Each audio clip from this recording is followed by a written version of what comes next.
عثمان کے گھر کو دستک دیتے ہیں، اس کو اسلام کی طرف دعوت دیتے ہیں، زبیر کے گھر پہ جاتے ہیں، اسے اسلام کی دعوت دیتے ہیں، عبد الرحمن بن عوف کے گھر میں جاتے ہیں،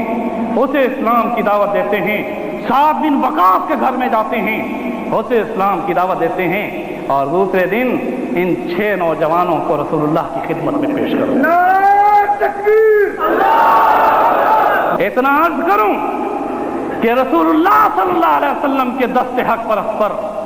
ایمان لانے کے بعد صدیق اکبر نے جو پونجی رسول اللہ کی خدمت میں پیش کی،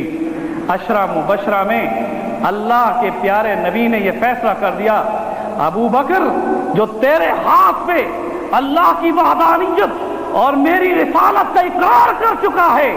اب جتنے کائنات میں میرے امتی آئیں گے ان 10 میں یہ شمار ہوگا، اور ان کا نام ہے عشرہ مبشرہ۔